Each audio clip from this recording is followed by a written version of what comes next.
Welcome back to Parking Lot Takes. That's Brandon. I'm Christian. The podcast with mediocre, above average takes, sometimes, most of the time below average takes, but even hotter parking lots. Today we're going to be reviewing Wonderman. Wonderman.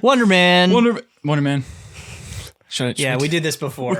We did do this before. This is the Wonderman logo. We're going to make this a thing. You're doing it completely different. Oh, wait. You've got your hands crossed. I think that means you are racist. I think that's a Wait, how are you doing? Hold on. How are you doing? I did two middle fingers that slowly make a W. Oh. What was I doing? I had my pinkies in there. Crossed. I had my pinkies in there. I'm just actively flipping everybody We're off. getting really close to gang signs. No, we're not. I'm just kidding. Please, no gang signs. No, I'm just kidding. Throw them gang. Oh. You coming from the guy that said, does the rip? Yeah. Shut the freak up! But it did rip. No, okay? Shut up. You don't rip anything. You don't fart in front of your wife. You're right. You rip nothing. You don't. I respect women. Have you seen the freaking Walton Goggins clip from Righteous Gemstones where he pats this, he's like a pastor and he pats his chick on the butt and he farts and he's like, did you just pass wind? And she's like, you scared me. He's like, oh, that's disgusting. You need to go wash yourself. Did you just pass That's what wind? I imagine happens when you fart in front of Audrey. She goes, did you just pass wind? When you fart in front of Audrey, she looks at you, woman, did you just break wind? Did you break wind? That's funny. Did you just pass wind? Funny joke. That's a funny bit, Christian. Will you talk, please? I'm tired of talking. I'm going to lay out the episode. Well, first, we need to plug some of our things. We've not been great at doing this. Okay. We're on Spotify. Yes. We're plugging our stuff. I have a personal Instagram that you... Go follow. This is pop culture. Really want to plug that. Can I have the next 5 minutes, please? Have you ever seen those guys where they're like, tell us where we can find you at? Yeah. Have you seen that before? This camera, that camera. Tell them what's going on. Tell them what's going on in your world. What's going on? I put tires on my truck. It took me 13 hours. Because I'm great at it. That's so funny. Hey, they look good. It drives. And it's a big old hoss of a thing now. It do be rubbing. We do be rubbing a little bit. No. The truck, not us. No, we do be rubbing sometimes. We're on Spotify. Also, we're on YouTube. I knew that Kate Blanchett was in How to Train Your Dragon 2, okay? Someone else didn't.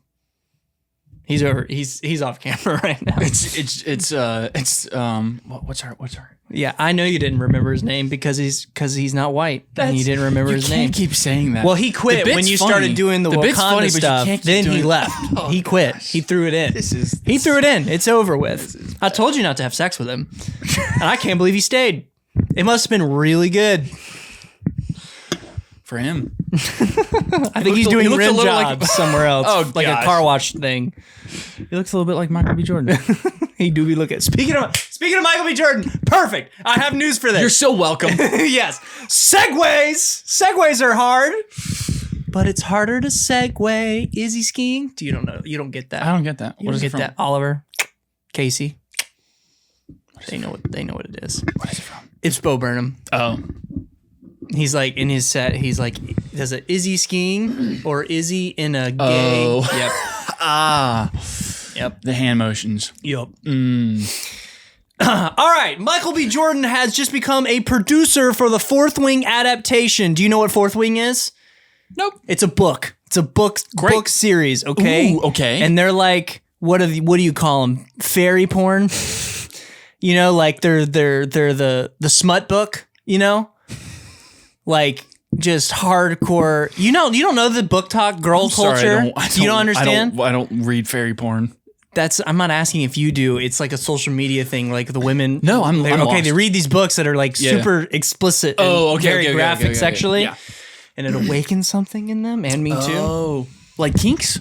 No, it's like just like overly. It's you. Okay, we're just gonna play some. Okay, read me some fan fiction, dude. I wouldn't even be able to say it because of just how it is. It's just like, is it that graphic? It's so graphic. It's uncomfortably graphic. So he's a producer on an adaptation of a fairy porn book.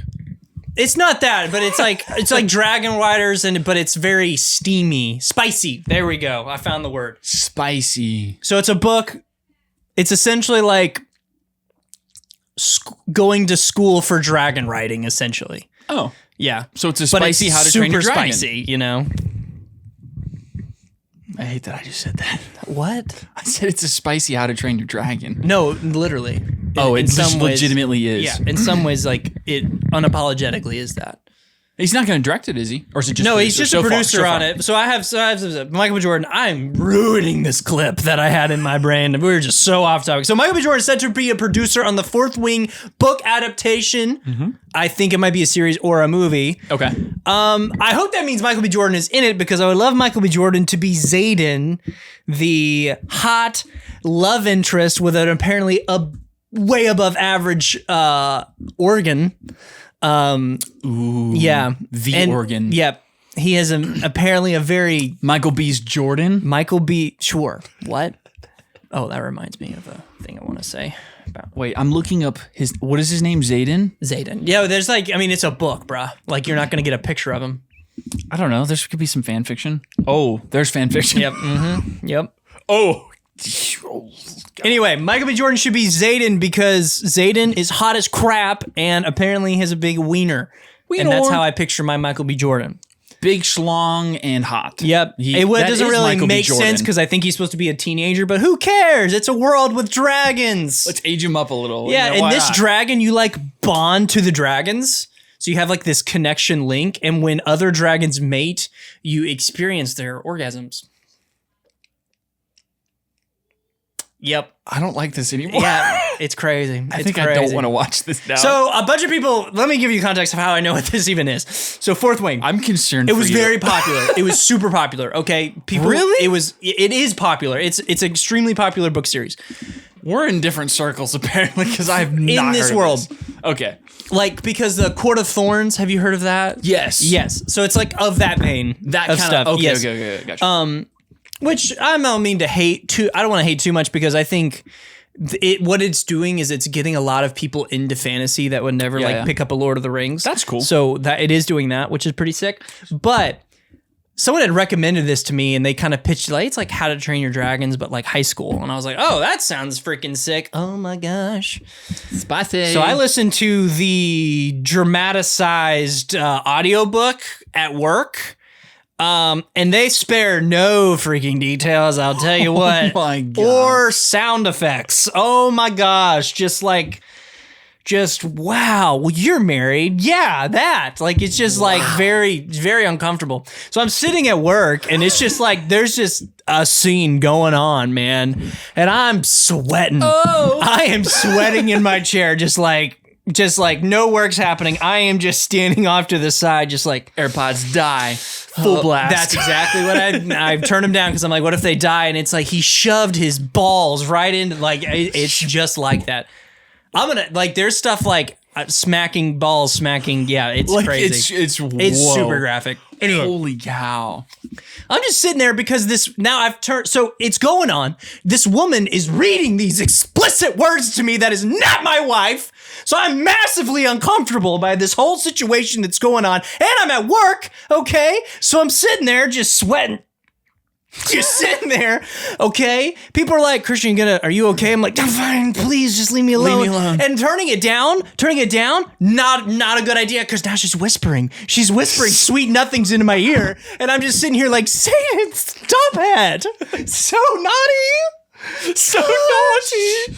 Oh, you naughty girl, you. Golly. So after I listened to it about 5 more times, I continue the book series. Okay. So I am caught up on this book series. You are caught. How many books are there? Is it just one? There's a couple. There's 3. I'm not caught up on the last one, but I do like the book series enough to kind of stick with it because it is and get past semi-interesting.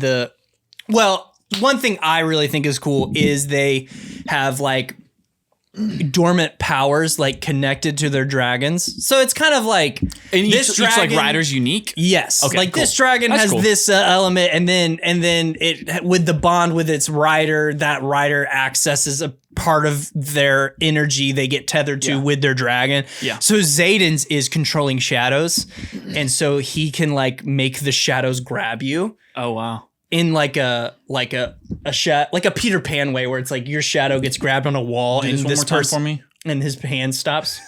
It's cool. Yeah. And then he can absorb shadows onto him and disappear. That's cool. That's pretty cool. That is pretty sick. Yeah. It's cool fantasy concepts. Yeah.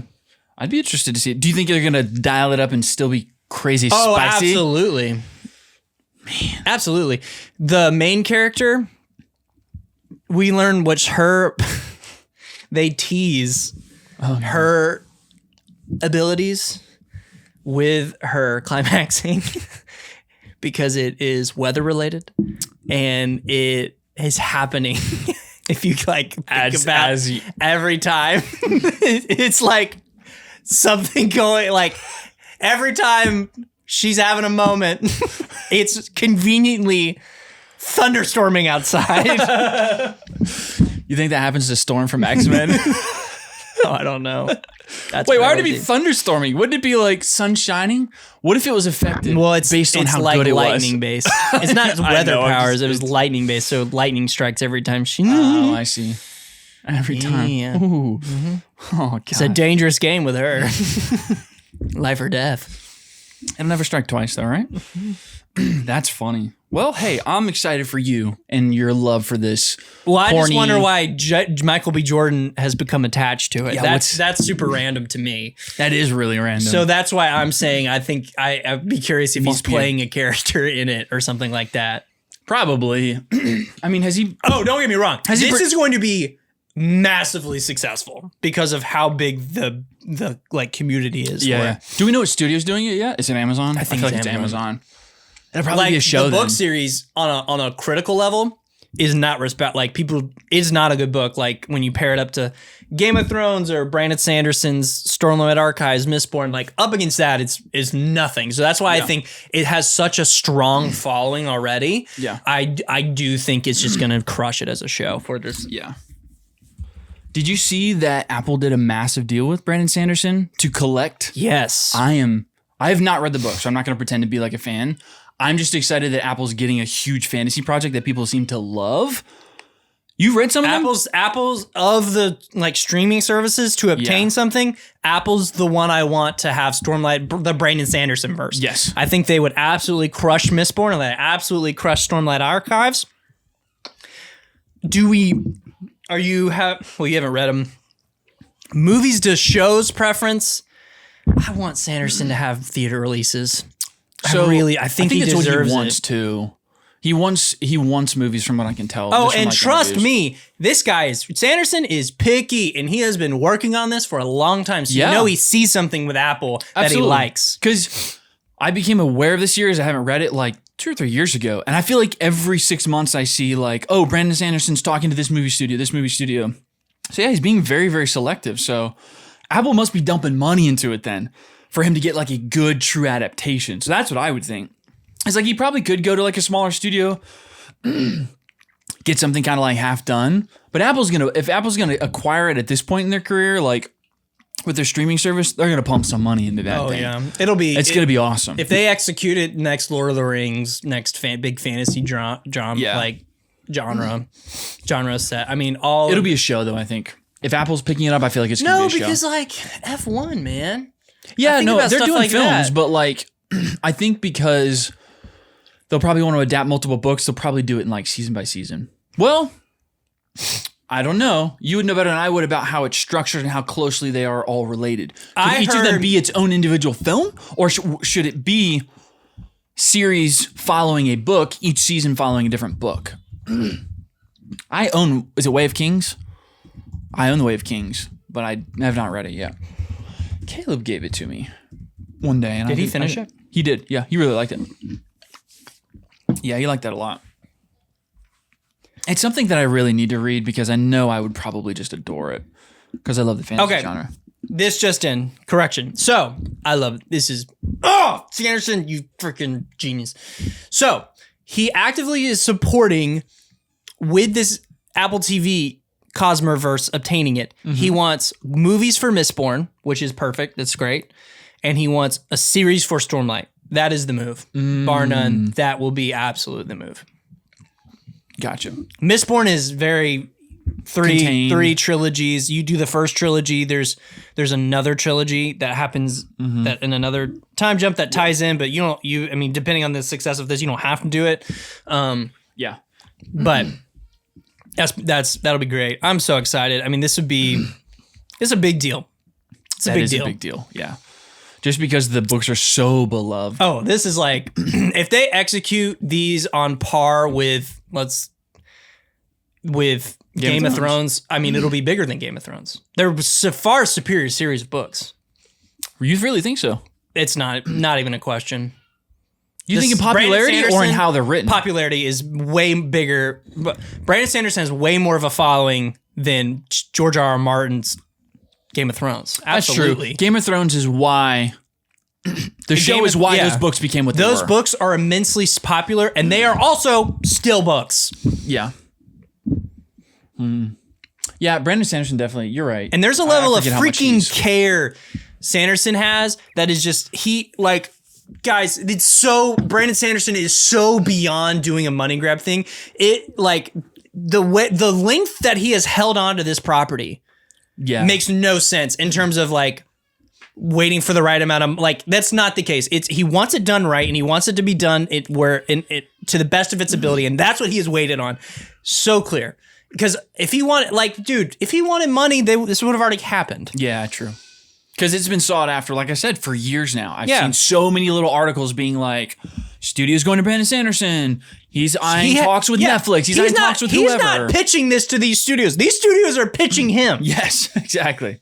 He's not out here trying to get someone to pick it up. Yeah. George R.R. Martin wanted someone to pick up Game of Thrones so he could sit on his fat A for a long time and not finish his book. I'm not saying he's fat. That was nothing. That was just like of the saying. I'm just kidding.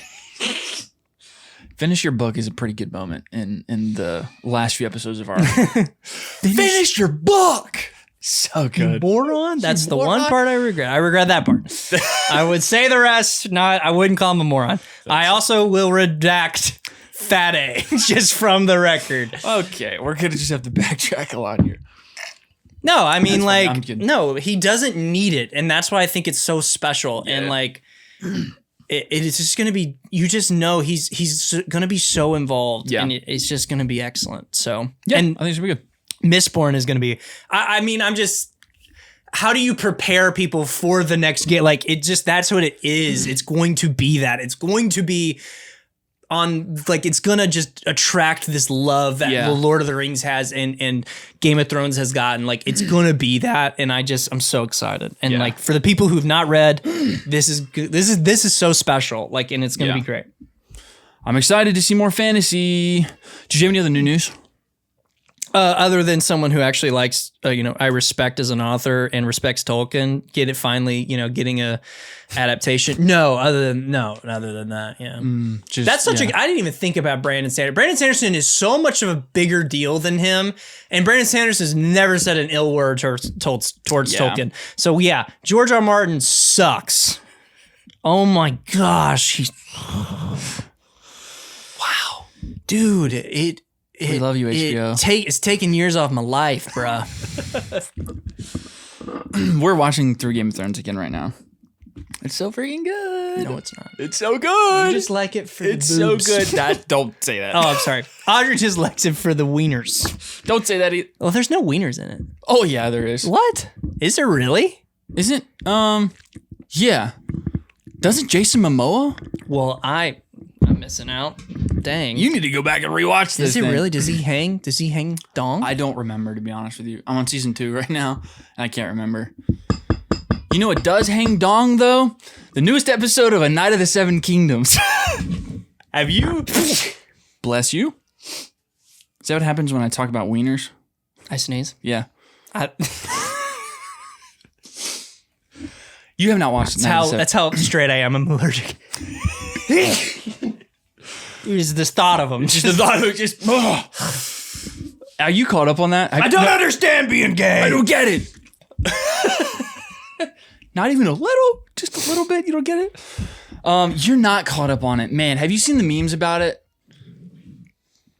Wieners. Dude, you're allergic. I'm sorry, man.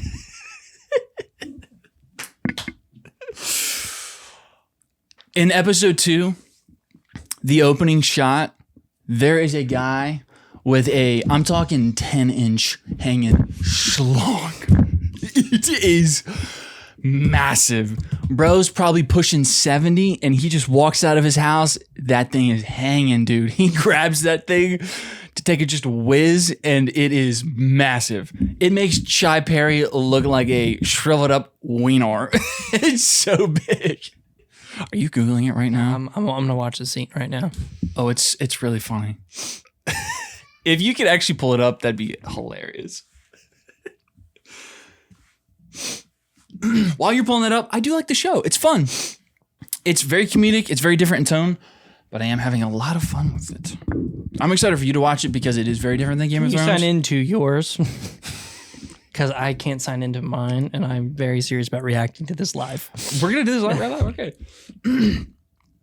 All right. Oh, I guess I should probably bring it up HBO Max, right? Yep.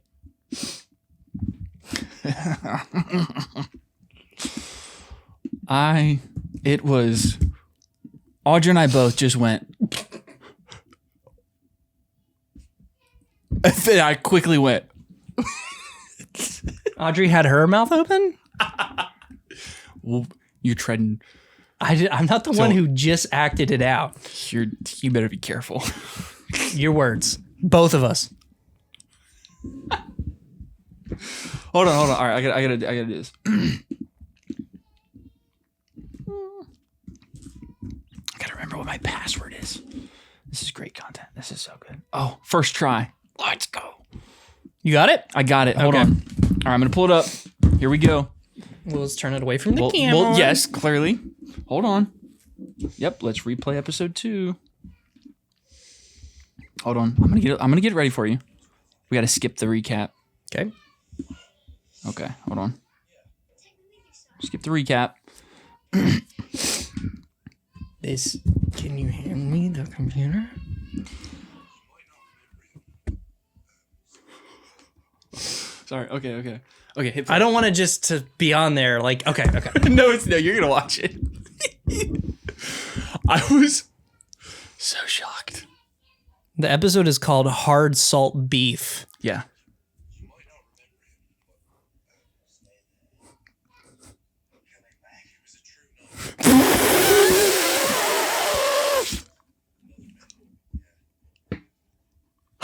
It's ginormous. Is that real? Is it real? Bro, if that's real, that's the greatest freaking thing I've ever seen. That looks like a worm from Dune. That thing would bite you. It has a mind of its own. Bro, it looks like this. Look at it. It's in his hand. Look how small or big it is in his hand. What? I didn't know the sandworm from Dune made a cameo in A Night of the Seven Kingdoms, episode 2. Holy cow. Bro's packing hog. Bro. Capital H-O-G, hog. Gosh, so who is that guy? Don't know. No idea. You don't know? You have watched the episode and you don't know who he is? I know who he is, his character in the show, but I don't know who he is in like. No, I don't know if I know, he's like a but famous what's actor. his like purpose of being in the show? He is the master, like, to the main character. He's like the knight that trained the main character, Sir Duncan of the Tall, to become a knight. So he's kind of like he took him in under his wing. So the episode is opening. The 10-inch prosthetic penis featured in Night of the Seven Kingdoms is not real. Boo. Lame. That sucks. It is often described as a formidable weapon. You could say that. You could say that. That thing was huge. Wow. Yeah. I'm glad you could experience that, bro, firsthand. That thing looked like the the sandworm and the What's New Scooby-Doo.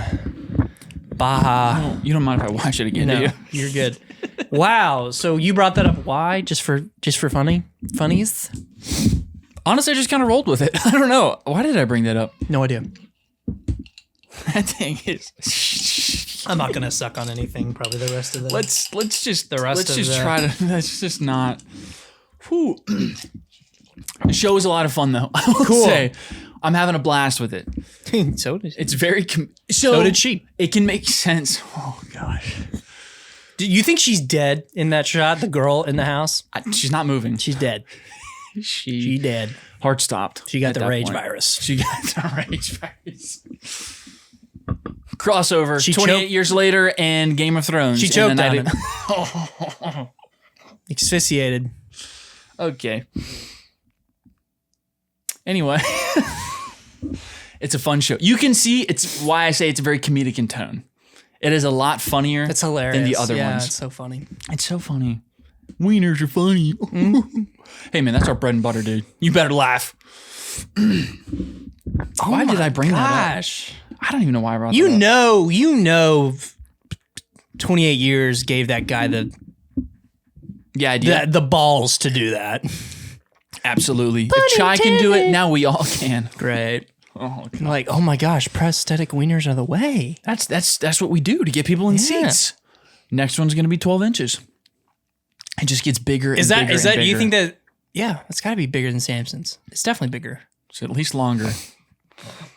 Now, what do you think equates like weight? So between Night of the Seven Kingdoms prosthetic, 28 years later prosthetic penis, which one weighed more? I'll be honest. In this scenario, we watched that guy pick it up. Yeah, It looked heavier. But Samson's stronger. Chai is a lot stronger than that guy, but it looked like like it was in the way more. Samson's still running full speed.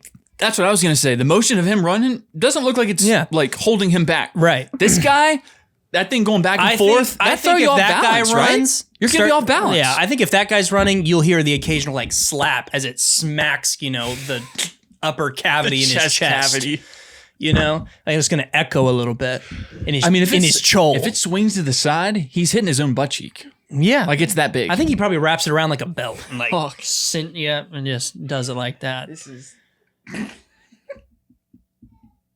I can't believe this bit went that far. It's crazy. I think we're on 10 minutes. I think we've been talking about a prosthetic wiener for I'm going to quite have to some cut. time. Remember to cut. Yeah. I'm trying to pull it up. You know the clip of Schmidt and that I saw that. It's like, that can't be possible. I'm gonna restart. Is there a lot of nudity? So far, no. There's been that scene, and I think maybe one other quick scene. Okay. But no, it has been very mild up to this point, I would say. Especially in contrast to House of the Dragon also having quite a bit in it. Did House of the Dragon have that much in it? Not as much as Game of Thrones, but like there do be some scenes. None of it beats Peacemaker, episode 1. Oh, that was intense. Yeah, there's some scenes in. Have you seen House of the Dragon? Mm-hmm. There's some scenes in I've seen the first season where there's a lot of people gyrating around without clothes on. Please don't gyrate right now. I don't want to see you gyrate. This is dancing. All right. I got some new news. Cool. What do you think about these God of War castings? Yeah. Who Opie from I'm as Opie from Sons is great. Great. God of War. Yeah. I'm gonna say this. It has been the freaking theme as of recent that these freaking either animated movies or video game adaptations are getting made, and I'm saying, what the frick is the point? Why? These are great, and then they freaking just peak casting. Yeah. And I'm like, well, now I want to see it. Absolutely. Gosh. When they said Ryan Hurst that was means Kratos, they're doing their job. It does. It means they care about the actual property that they're adapting. Isn't that a crazy idea? Does it? Ryan Hurst is a really good casting he's a choice. good casting. It just makes you want to makes you curious about it. I still question, does it need to exist?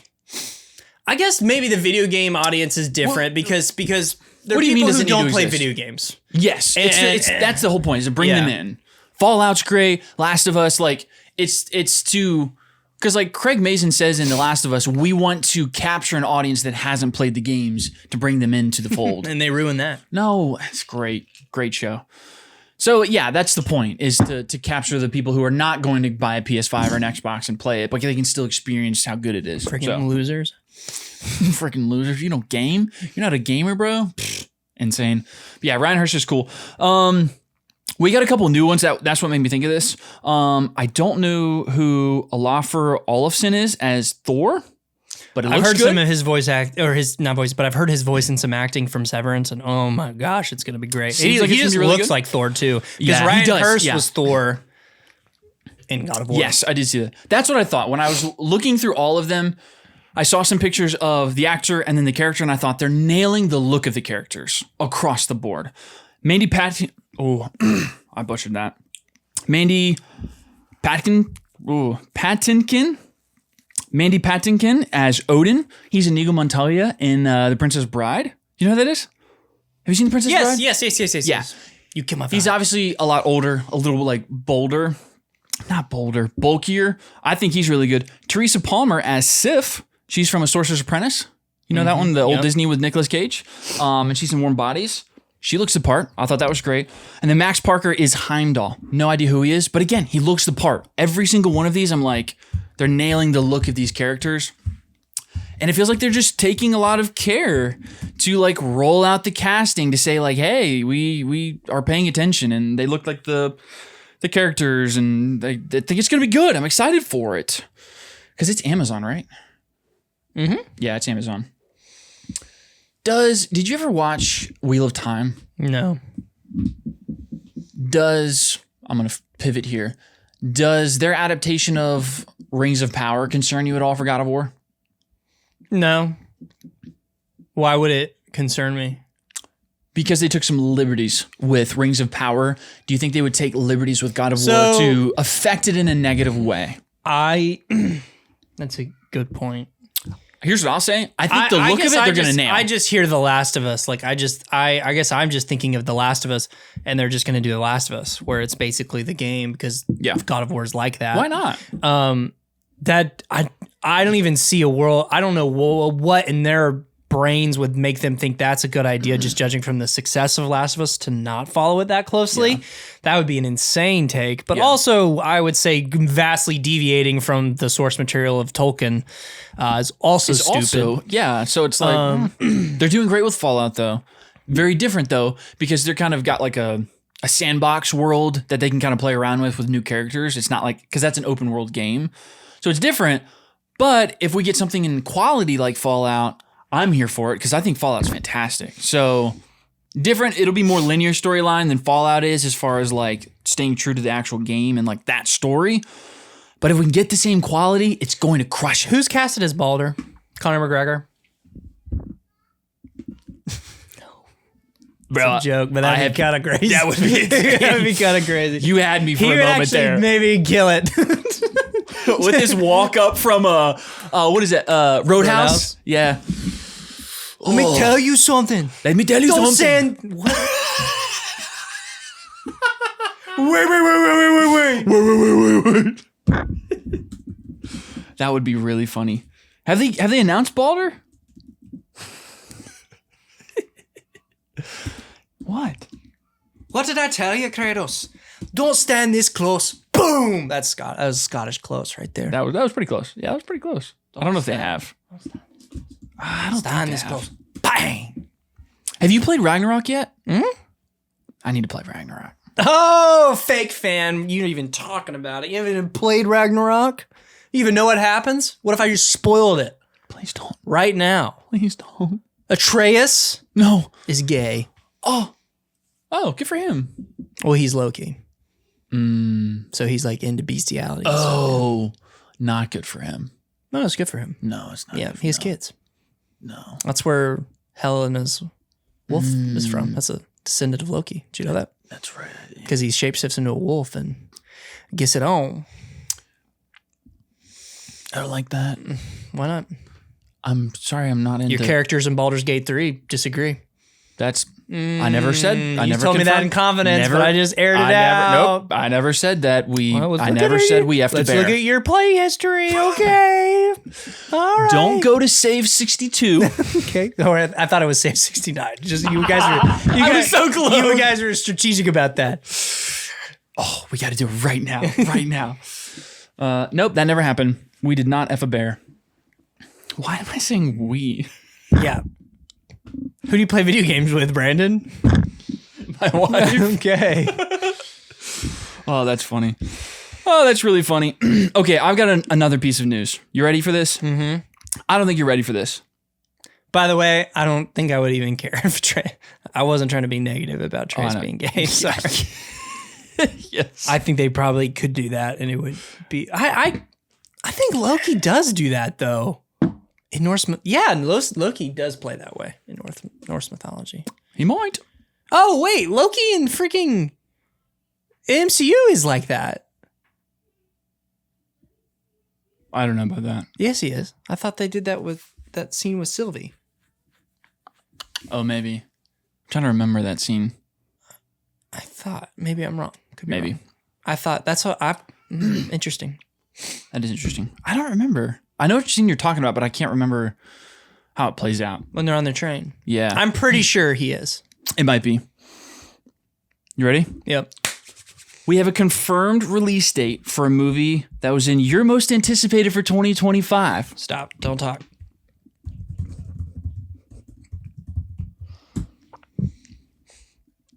Can I take it from here? You can take it from here. April 10th, 2026, In the Greys, scheduled to release by Guy Ritchie. Cast Henry Cavill, Jake Gyllenhaal. Isa Gonzalez. Wow. Of course. Yeah! Guy Ritchie. Oh, yeah. Henry Cavill. What a cast. Official release date. Sooner than later, too. Not too far. Oh, you're so right. I mean, we're coming up on February, so we're a couple months away, baby. 3 months away. Is this Netflix? No, I don't see Netflix. Lionsgate. I think we're getting a theater release. Oh my gosh. Theater release. It's going to be the best movie Hits that theaters comes out. April 10th. Oh, Odyssey. Move out of the... Odyssey had to make way for this unscheduled movie by Guy Ritchie. Whoa. No. Slow down. Right there. Chris Nolan's so concerned about the Odyssey, he put Travis Scott in it. That's a great choice. No, it's not. Absolutely is. Oh, do you think we're going to get a... I mean, we're definitely getting a Travis Scott, Odyssey, Jordan collab, right? Oh. Like a Roman armor. Yeah, like the colors. Yeah, and they the, said. like, I mean, they're gonna wear them in the movie. I heard because Absolutely. they were. Yeah, because they're everyone. All the annoying people Yes. are complaining about how unrealistic historical the armor accuracy. So they're all wearing Jordans. Why not? What do you think, Jordan 4 or Jordan 1? I say Jordan 4. It's got say like the Jordan armor. 1. No, the Jordan 4's got like the little armor Ooh, pieces it does to have the. Yeah, you're right. But an Odyssey Jordan 1 would be classic. No. It would be classic. It looks too like retro. The Jordan 4 looks bulky. You can make it look like armor. Yeah. Fair point, but I want a Jordan 1.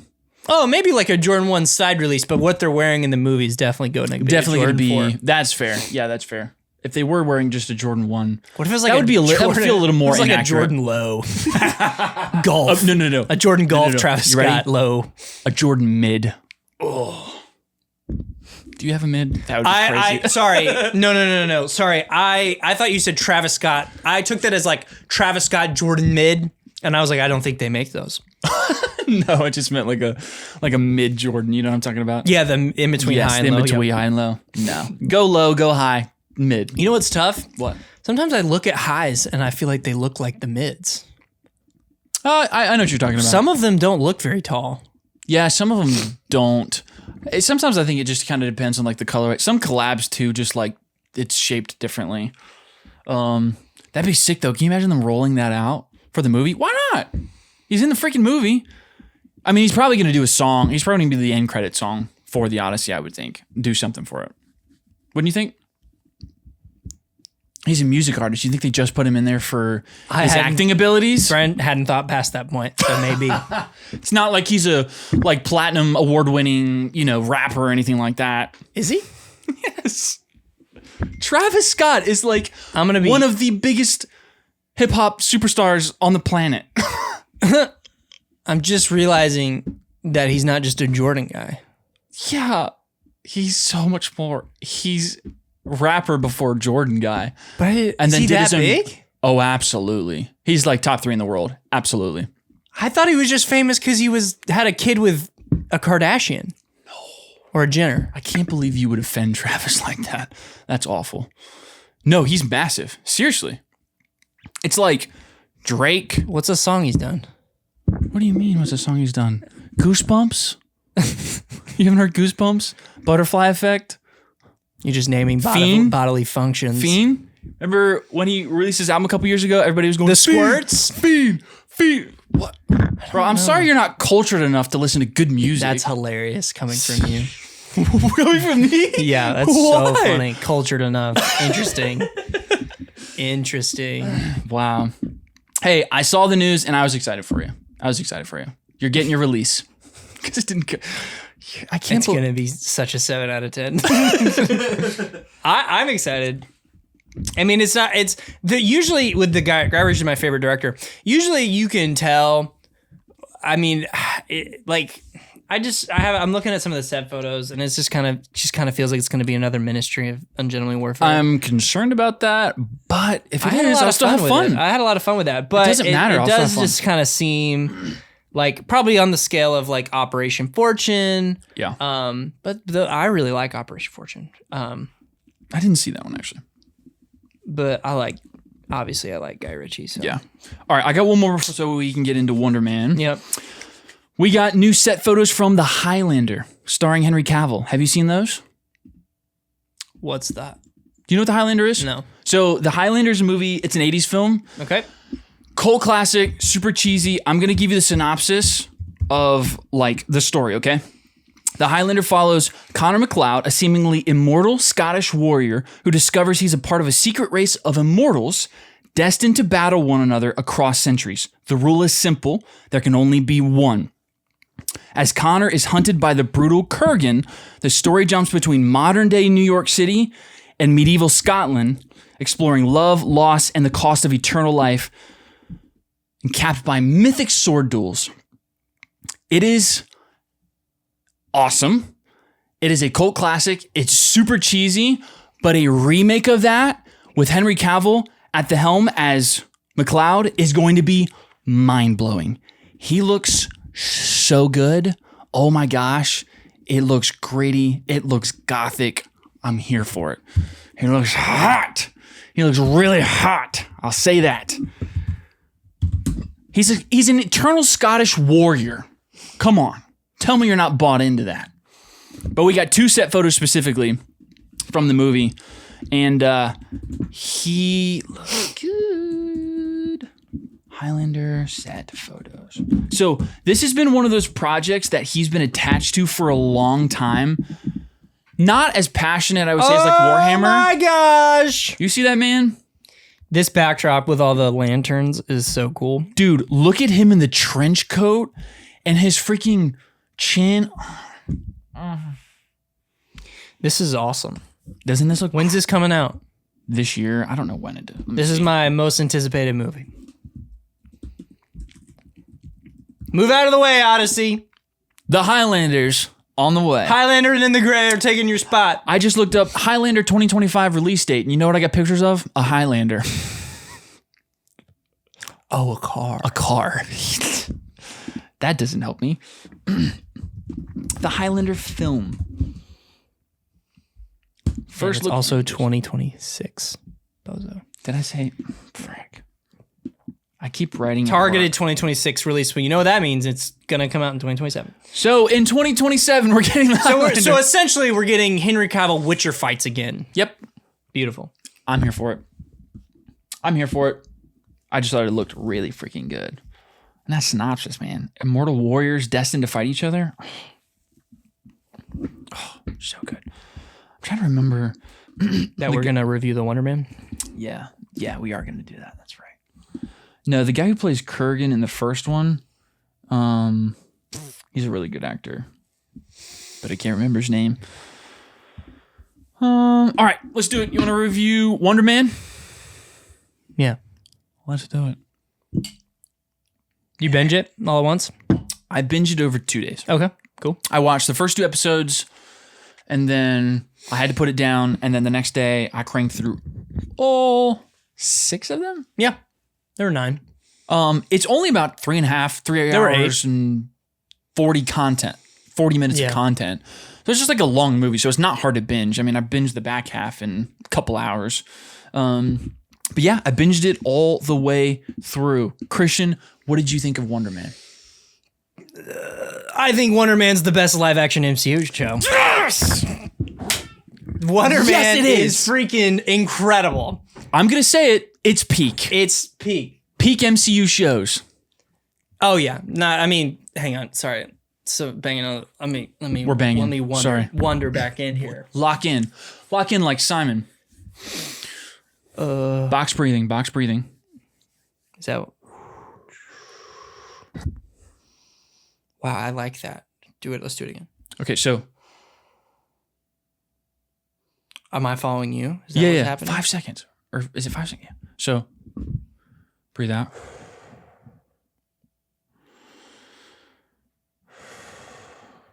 Hold it out.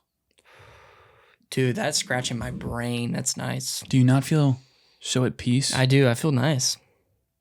How nice. I don't know. But that was really intimate Wonderman. what we just did. Dude, it's the best one. It's the best one. It's the best show. Like, I like probably the project like got more hyped around a project like Marvel Zombies or X-Men 97. But I'm sorry, X-Men 97's way higher highs. Wonderman is just so freaking consistent through the whole thing. Every moment. It only goes up, in my opinion. And when it takes a step up, it stays there, and then it takes a step up again. Like I was floored. I was watching it, and I just thought, this is what the MCU shows have been missing. Like, this is what all of the MCU shows should have been. Like, this ridiculous attempt to like do these like 6 hour MCU movie budget shows that should just be movies. Yeah. Into these shows never work, but this is the perfect format. It's the perfect tight story. This is exactly what I feel like I've been wanting from the MCU in terms of having shows and showcasing characters. Just the perfect little tight story. I loved all of the characters. I was in love with everybody. I loved Simon and Trevor. They were excellent and hilarious the entire time. I couldn't stop freaking laughing. Wonderman has, I think, the lowest budget of any Marvel MCU project of all time. And man, does it just show you what's up. I mean, like, I've heard for a while, we need to cut budgets on TV shows. Completely agree if this is the outcome, because it pushes you to search for ingenuity and creativity. And it makes it is just so evident that how basic this was, and just how masterclass everything was acted, all the sets. I mean, there's just the shots in the car driving through LA at night. I mean, just, oh man. It's everything that's right about television. It's such a return to form. Absolutely. And like, I just think it's easily, without question, the best one. It's the best MCU show that feels the least like an MCU show. I still think it has that DNA in it, personally, but I think it does feel like it's a good show with a Marvel skin. I'm just saying it has. In my opinion, I think it has a lot of the MCU. It's like, I want to just say the best downtime in an MCU project stretched into the length of a movie. Or into the length of 6 episodes. Like it just like, it's calm. That's what it feels like to me. It's like, when I say MCU DNA, I guess I just mean like, it has the downtime, like maybe the scene on the farm in Age of Ultron.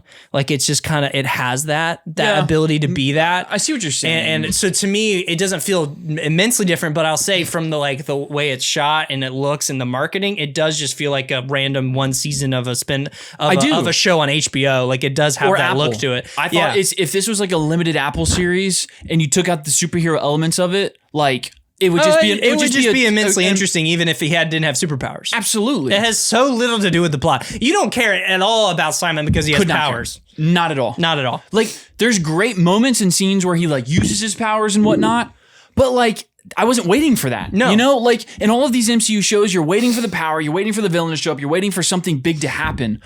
And I didn't care about his powers because I cared about him as a character and Trevor and their chemistry and the plot and what's, what they're trying to get to, the auditions and all of that. So I never cared that he had powers. And I think that's absolutely to its credit. Well, none of the major stressors of the show even stem from anything to do with his powers. Not like at it's all acting. It's all his ability to perform, get this role, show up. Like that's all where the stressors come in. Yes. Nothing to do. I mean, I get it. The secret Department stuff of Damage Control is searching for him, but they're an antagonist. They're not a villain. There's no like superhero villain in this show. It's just two characters making their way through Hollywood right now to get a role. And it's interesting as all get out. I loved it. But there's no like, I don't think it feels that much like MCU because it doesn't feel like it follows that same like formula of introduce your superhero. Something happens. I just think it feels like it's in the MCU. I think I do feel like it. It does as far as like damage control is concerned, but the Dormant, I think it's perfect. Like I think it feels perfectly. Like I think what you're saying is a negative. I think you saying that it doesn't feel like it's the MCU is not true, but would hurt the show. I think while it manages to feel like it's a part of the MCU world and it feels relevant to all of that, and no big fights, no big CGI battle, and it's still a blast, I think is more impressive than it just not feeling like contained. I understand. We're saying the same thing. No, I know, but I'm saying it totally, it's not like it doesn't belong in the MCU. I'm not saying that. Yeah. Okay. No. Yeah, that's what I said. We're saying the same thing. I just felt like the way it's shot, the way it's paced, I mean, just the attention to the characters and not the grander aspects of it, like a lot of the other MCU shows. That's why, to me, it doesn't feel like an MCU show. Yes, it fits into the MCU. You've got damage control. I think his character, Yaya's character of Simon, like, would fit very well moving forward in the MCU. But just the way it, like, the story itself is just so contained and so isolated that a lot of these shows, even the more creative ones, still feel like they're trying to vie for that grander story of the MCU. This is so contained that it didn't feel like the MCU to me. But I think it does fit into the MCU. So that's why we're saying the same thing. I think I'm just kind of saying it a little bit differently than you.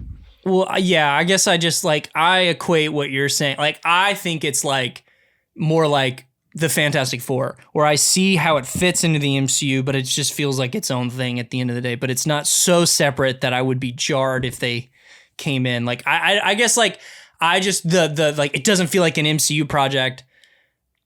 Sure, I personally think it does, and I think that's a huge plus.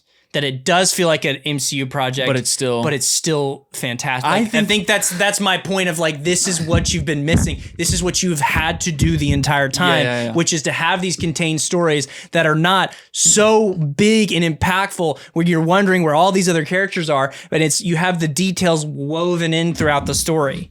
Like that's just I think it does belong in the MCU and it fits so well into the world that I think it's I would think maybe lesser of the show if it was separate. Like I wouldn't like it as much. I think I'm just thinking because I like the MCU formula, but because it's creative and it doesn't feel like some of the other MCU shows we've gotten, I'm saying it in a positive way of like it feels different. It feels fresh. It's isolated. Okay. So we're legitimately saying the same thing. You're taking it as a negative. I'm saying it as a positive. I think it fits in, but because it feels different enough, you're right. They pushed them to be creative and focus in on characters and not just rely on CGI and big battles and big moments. We just got to sit with the characters in a very real and fresh way. So I liked all of that from it. But yes, it does still kind of fit in that overall MCU and kind of how the story plays out. One of my favorite things about Wonderman, they kind of introduced in trailers like no actors can have superpowers. Yeah. And I kind of thought that's kind of stupid in the trailer. I kind of did not have the context. Just as a concept. As a concept, I was like, that's kind of dumb. That's stupid. Like what a weird fake reason to add controversy and stakes to your show that don't make any sense. Makes perfect sense. I couldn't understand it more from a liability standpoint. That was so genius. The Doorman episode. Liability. Like, there's a reason Tom Cruise has to finance all his movies because he's doing all those freaking stunts and no one will insure or produce the movie because of the liability. Oh my gosh. Having actors with powers on set. Oh, that makes complete sense from a liability issue that you would not allow them. Oh, I mean, yes, it makes complete sense. Oh, wow. That was just probably one of my favorite pieces of world building ever. That entire Doorman episode. The whole Doorman episode is funny.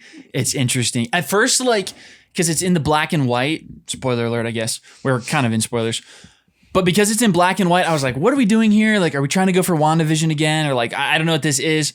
But the moment you kind of like get in with the Doorman character, it's like, oh, this makes so much sense. Josh Gad, oh my gosh. He is such a star in this show. Josh Gad singing Frozen in the club. In the club.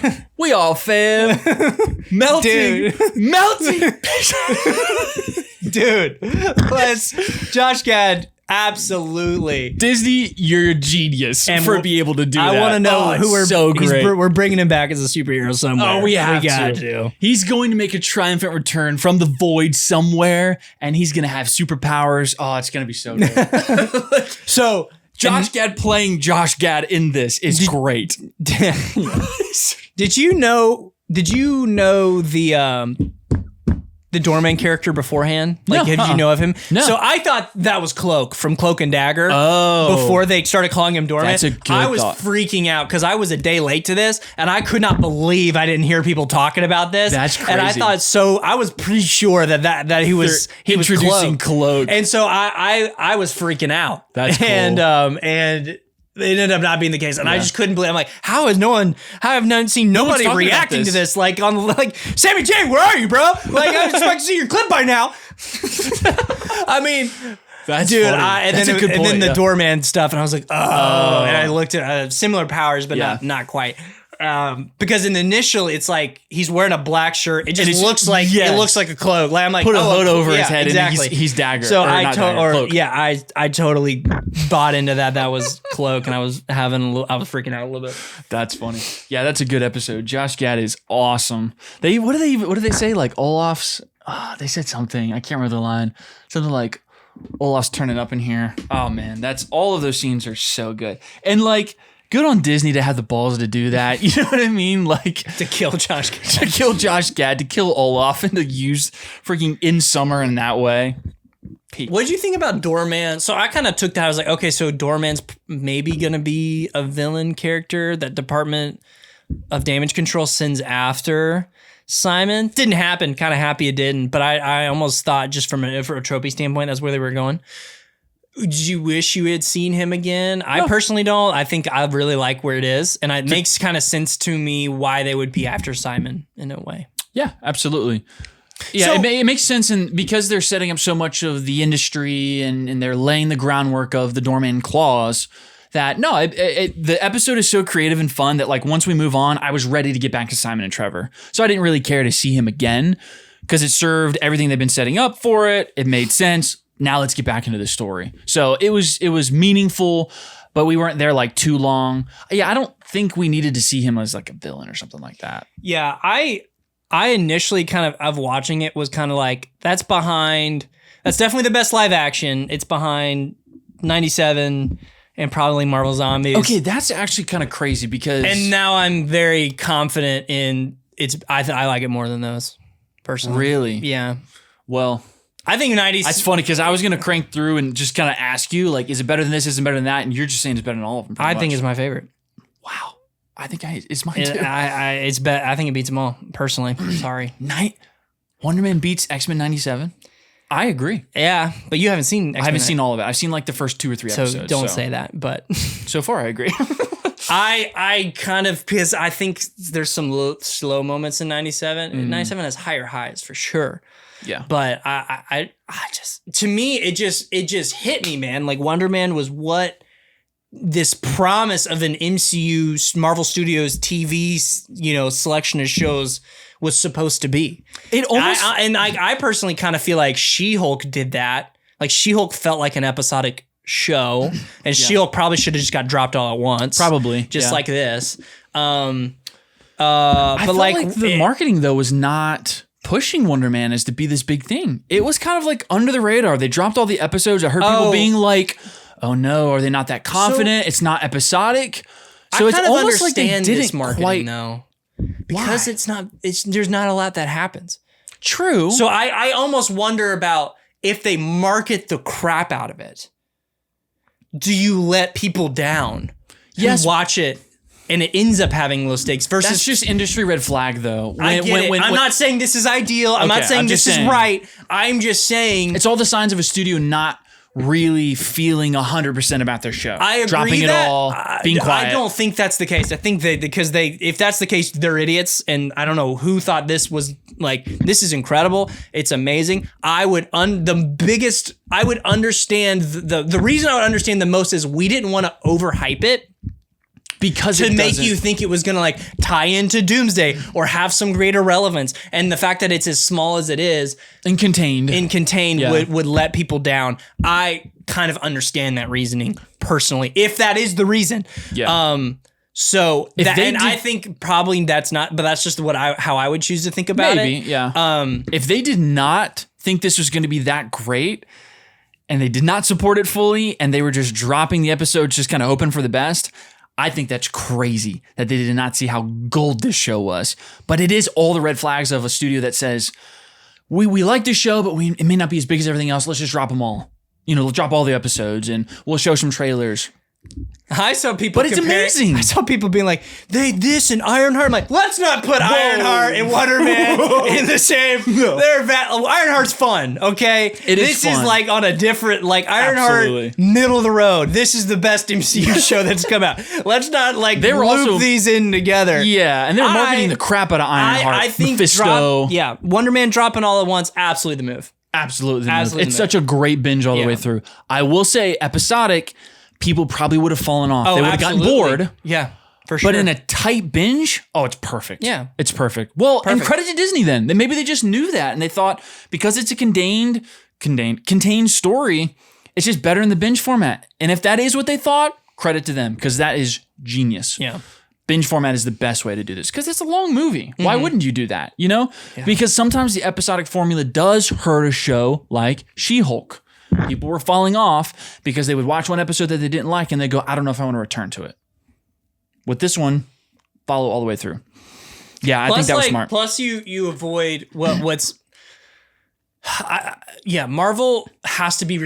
Marvel shows might be the first time in history episodes receive this level of online criticism before another. Like, think about watching The Arrow and The Flash, right? Like, you didn't know what people thought episode to episode. No. You just watched it. I watched my one YouTuber talk about it, and he loved every episode. Yeah, you watch it and you keep going. Yeah. Marvel is like almost maybe the only. Marvel probably started it, but now today it's like episode to episode gets critiqued out of its brain, so you kind of know what because you would have no reason or recourse to not watch the next one, right? Yeah. But this is maybe the first time in history people are seeing things early or people are staying up at midnight getting the episodes before you can ever see them and then getting things out so you're hearing about the episode before you've ever even really had a chance to see it and it's getting critiqued out of its brain and it's being reacted to like crazy. Yeah. So you can know maybe beforehand, majority of the public will know if they're going to like that episode before they ever even watch it unless they're binging it. Yes. So that's kind of maybe the first time in history that's happening. That's true, yeah. That's what I think killed She-Hulk, man.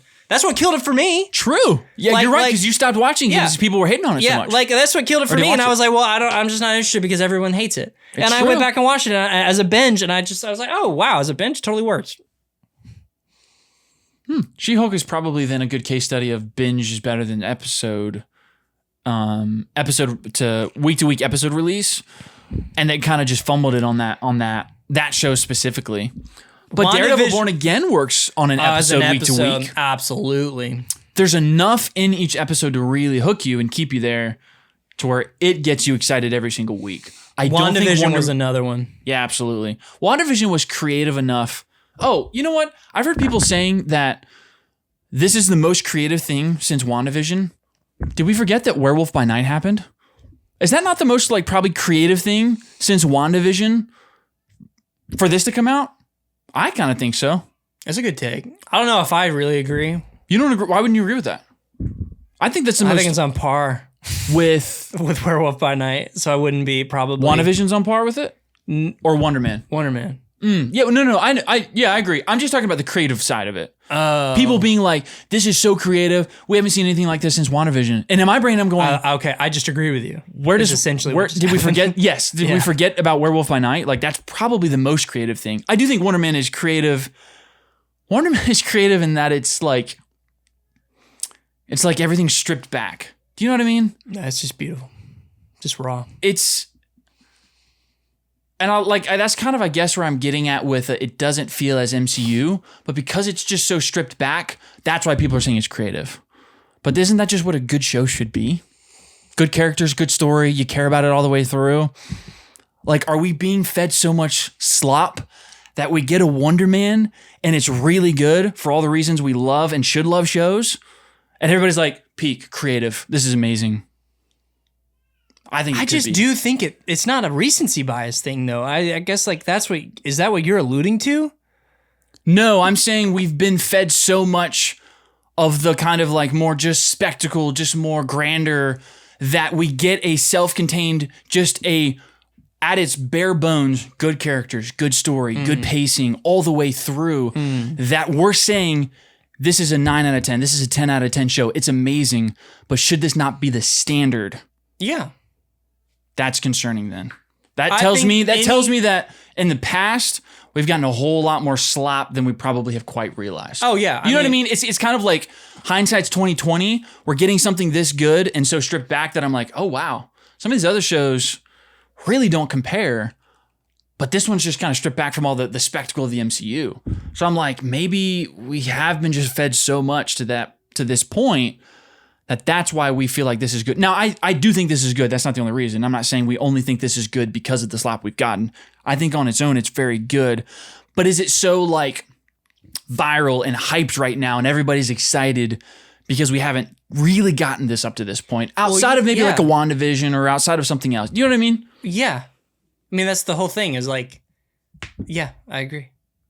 I don't think you're saying anything like immensely profound right now because I just agree. I agree with everybody. Like, yeah, because it is a Marvel show and it's so good and so contained and so fun. It just also is just a parody and a commentary on the acting world. Yeah. And like it's just, oh my gosh. I'm not trying to be profound.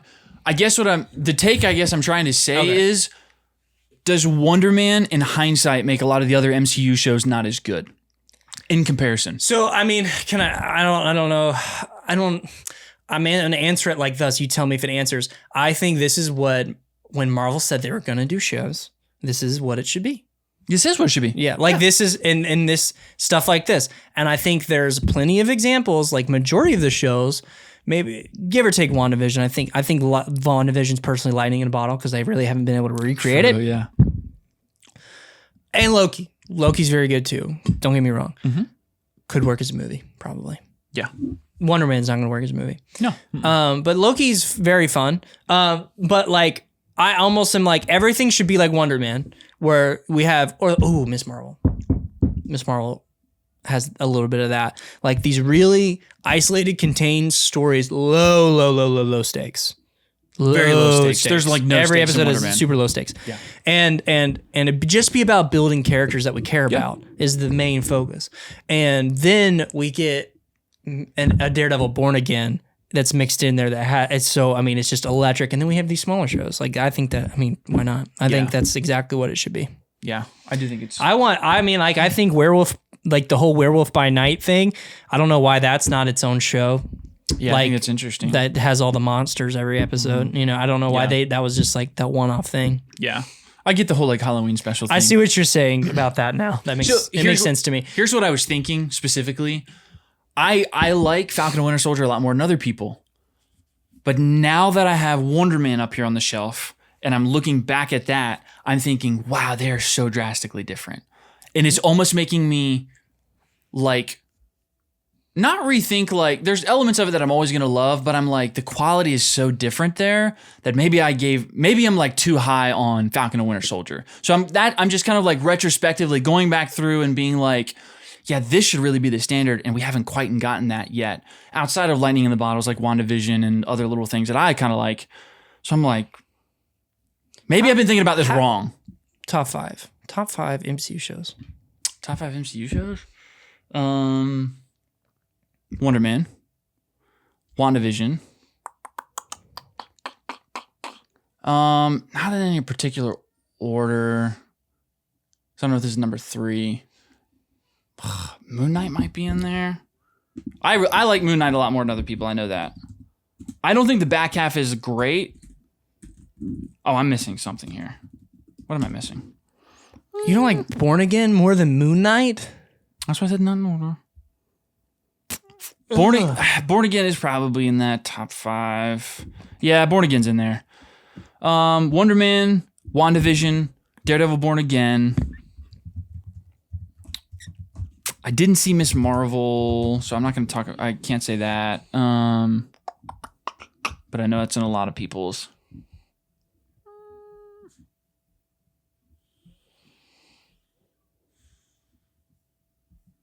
Really not that Marvel much. Zombies, I guess.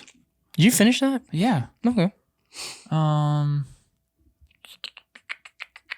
feel like I'm missing some. Loki? Did you say Loki yet? Oh, Loki. Loki's it. Yeah, absolutely. WandaVision, Wonder Woman, Loki, probably Marvel Zombies, and then maybe Moon Knight. Or I'm sorry, Daredevil Born Again, and then Moon Knight would be an honorable mention in that list. Yeah. Falcon, I mean, like, I really think Falcon and Winter Soldier should have been a movie. Yeah. And it should have been better. Yeah. Oh, okay. Yeah, I feel like I was missing something. But no, Hawkeye definitely wouldn't make that list. She-Hulk wouldn't make that list. Secret Invasion wouldn't make that list. Ironheart wouldn't make that list. There's a couple I need to watch and catch up on.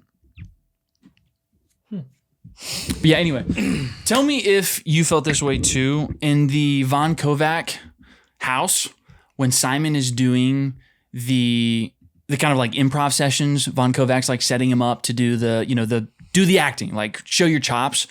Were you not on the edge of your seat the whole freaking time, dude? I was on the edge of my seat like any action movie I've seen in the last 5 years. I was so locked in and so nervous that he was going to fumble that. That is a testament to I care about a character. I care what happens to him as far as like this goal. I want to see it through. I want to see him succeed so bad. But like, I was so locked in, and Audrey's like laughing at me because I'm like on the edge of my seat, like just wincing as he is just fumbling this. Like when he was doing the Pretty Woman scene, I was like, no, Simon, don't do, no, this is so bad. I just thought that was such a testament to like the writing of the show and Yaya playing Simon so freaking well that it got me on the edge of my seat like I would probably an action film or a thriller or something like that. I was like, this is just great. And the stakes of this scene, I guess, are high for him, but in the grand, life and death, it's not really that high stakes. Oh, but I cared. I cared like it was so life and stakes. Because I think after Wonderman, this sounds so stupid. As after Wonderman, I feel like I do just better understand the acting world and the what they go through. Yeah. And I've always imagined how stressful it is to be down to like a bottom 4 for a role. Yes, yeah. Right? And you're a nothing actor and whatever. Or you haven't really done anything significant and you're really wanting a promising career and this is going to make your career. Like I just feel like I understand that. And what's so funny is I felt like even when we got to the next episode and they had the roles and they were like bossing people around on set, and I'm like, you know what? But good for freaking them. He earned it. Like, you know how like much they earned that and how hard they worked. Yeah. Like, yeah. I mean, I think about like, let's just unveil the curtain here. This isn't anything like this is fun. This is a lot of work though. Yeah. And it's a lot of work on top of sitting down. Well, no, but like us having full-time jobs, us both being husbands, and I'm a father, and I'm also doing this and that. Like, it's a lot of extra work and you got to carve out time for it. And like, how simple our lives would be if this paid for everything and how much like more we could allocate things and focus. So I just think about things like how easy it is when they don't have to worry about lunch. Yes. You know, like, and how much more like how that is so stressful for them probably when they're not working and then they have to get the role and then they can just ask someone to go get something for them and they can be in that, like being present because him trying to get into and find that character, I just understood. It made so much sense to me, this world, this profession, what it means to do that and how hard it is to do and how you're just fighting an uphill battle when you are working as a waiter, you are driving to your auditions, you are sitting in rooms full of people listening to their inputs on this character, trying to carve out your own version of this and be something that stands out. But, you know, and like, I just study lines, I just understood it. Like it made so much sense to me. And when they had gotten there and they're like, I don't know about the food. I don't know. I'm like, I think I didn't know. You've earned it. I didn't know how people would feel about that. Or like felt confident someone would be like, oh, he turned into it. Jerk. I'm like, no, like, dude, this guy deserves it. He's earned it. He's worked so unbelievably hard. Yeah. So I loved that. It to me articulated that very well. Yeah, I did like that. What would you give it out of 10? I don't even know how you would improve it personally. I have no idea. So, one point, I know we're going for a while. I have heard some people after watching the show say that after he gets the role, it slows down, and they've given that as a complaint. Do you feel like you noticed that after that episode when he's kind of in the role, that you felt like we lost some momentum at all? I see what they're saying, but we build the character so well by that point that I'm still absolutely there to watch 2 more episodes. I guess I'll say I understand this point. I didn't care or feel that whatsoever personally. It's definitely I'm not saying you. It's not in a way that I say you get over it. Like if it bothers you, it bothers you. They've said it as a negative, like it brings the show down for them. I just wouldn't change it. Personally. No. I think it's perfect. I think it's the clear climax of the show, and then you're seeing over a couple episodes the resolution of the characters, because you have to resolve Trevor, you have to resolve Simon. He gets the role. We want to see him in the role. So I think it makes sense, but they do such a good job of building those characters and you care about them. Heck yeah, I'm there to sit there for another 2 episodes and watch them. And I loved every second of it up to the last second, before the credits rolled. So like, I see they're saying, yeah, it's a drop off, but I don't think that's a negative to the show. I think we still get really good content after that. And they're saying like, oh, it brings it down. It loses all of its steam. I don't quite agree with that take essentially, but there is, I guess, something. I'm curious if you caught something I didn't. Do we know why Damage Control doesn't just go get him? I mean, they're talking about how we need evidence in order to just go in. So I think it's the same principle of like, you need probable cause before you can just, search a vehicle. You need a warrant before you can go to someone's house. So if you can't get a warrant, you got to have probable cause to get the warrant. Why did they suspect him in the first place? Because of the fire. That's what they kind of allude to, right? Yeah. The fire. But I guess I don't understand why that comes across your desk and you sit on it. And for that long too. You're like, This is enhanced being. Yeah, maybe they don't talk enough about that. I might be missing some lines in there because that's really early on. That's in like episode 1 or 2 when they're talking a lot about that. But the fire in the house is such a big point in like Simon's history, and the agent specifically says that. I missed it because I'm not caught up on some of these shows, but the main agent, he's like he's an agent. He's in No Way Home. Oh, he is in No Way Home. That's right. But he's like a big presence in Miss Marvel, isn't he? Is it Miss Marvel? I have no idea. He's in a couple shows. I forgot that he was in Spider-Man, but he's been like reoccurring in like 3 or 4 different projects. And I was like, oh, who's this guy? Interesting. But yeah, I think it's the fire. I think that's what they were going with. So a lot of people are talking about how this Wonderman redeems Iron Man 3. In what ways? I like the Iron Man 3 Mandarin twist. Sorry. Like, I think it's fun. I love that he was just an actor. I thought that is immensely interesting, and Extremis was the big bad of that arc. Is that not the point? Because, like... No, it is, but Mandarin is a character in like the 10 Rings. Yes, and, I like, know that. I know people are like, oh, that's... Us who watched Iron Man Armored Adventures were very excited about this. Yes, yeah. I personally thought it was awesome. Like, I thought it was hilarious. Never bothered me. People complained about it. I was kind of one of those rude awakenings when you enter adulthood and you're like, oh, you didn't like that? I thought it was freaking sick. So it's also like kind of, isn't it like somewhat like satirical with like big tech and like pushing out like agendas and things like that? You know what I mean? Sure. But it wasn't the Mandarin. That's what like people were so upset about. Yeah. Okay. You mean, do you not know that people were upset about that? No, I do. Okay, yeah. I'm just saying like, I didn't feel that way. I didn't feel that way. Yeah. I didn't care. People didn't like it. I don't love that movie overall, but like I didn't care about that point. I thought it was funny and Ben Kingsley's great. Sorry, I loved him in the movie. So sorry. all that to say, right? Oscar award winning Ben Kingsley's in Iron Man 3. Sorry, I didn't like it. Or, I did like it. So all that to say, for those who are like, "Oh, Iron Man 3 is so much better," you're right. I like Iron Man 3, so it's immensely better now. Way to join the club, dude. How does it redeem? It only redeems it if you didn't like Trevor, I guess. So then you do like Trevor. You now. don't like the decision, so then they use that character and they make it worth it. Like, so because this show's good, it feels warped.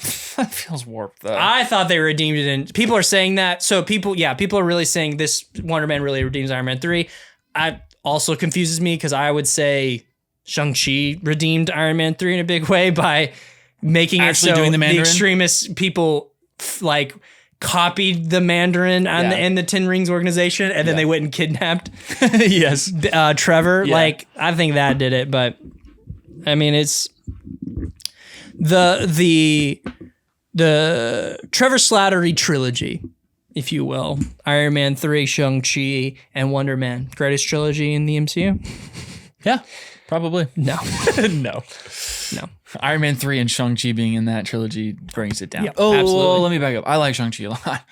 I'm not saying that in a bad way. But Iron Man 3 is pretty middle of the road MCU. Alrighty. That's great.